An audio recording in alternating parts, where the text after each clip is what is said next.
Even when you feel low, you can still go. Even when you feel slow, you can still go. Even when there's no hope, you can still go. I never answer to no, man, I still go.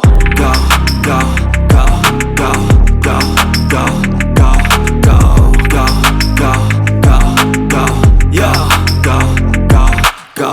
Hustle hard, hustle every single day. I'll be making moves till I'm buried in my grave.